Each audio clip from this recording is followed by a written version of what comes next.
Viewers, আজকের এই ভিডিওতে আমি আপনাদেরকে দেখাবো যে প্রপারলি সঠিক নিয়মে এবং ইঞ্জিনিয়ারিং রুলস মতে 10 ইঞ্চি গাঁথনি করার সঠিক নিয়ম কোনটি। তো সবার আগে যে বিষয়টা আপনারা খেয়াল রাখবেন, ক্যামেরাটা দিয়ে ধরো।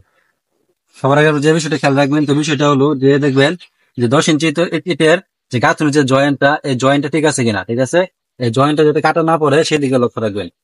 তো পরবর্তী যে বিষয়টা, তো এই বিষয়টা হলো যে অনেকে আছে যে বুগলি মেরে গাঁথনি করে, তো আমাদের আঞ্চলিক ভাষায় এটাকে বুগলি বলা হয়।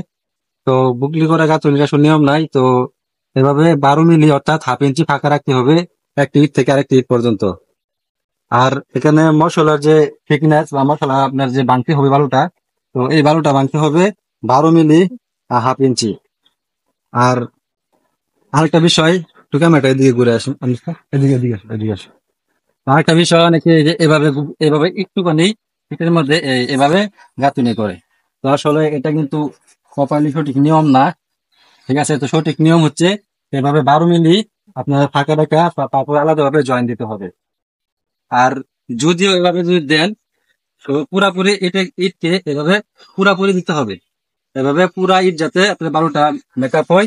আর এটার থিকনেস যেন 12 মিলি হয়, অথবা 10 মিলি হলে অসুবিধা নেই। ঠিক আছে, এভাবে কিন্তু গাঁথনি করা সঠিক নিয়ম। তো এইভাবে কিন্তু একটু একটু একটু একটু বালু দিয়ে কিন্তু গাঁথনি করা পারবে না। তো এটা ইঞ্জিনিয়ারিং দৃষ্টিকোণ থেকে কিন্তু রং কাজ।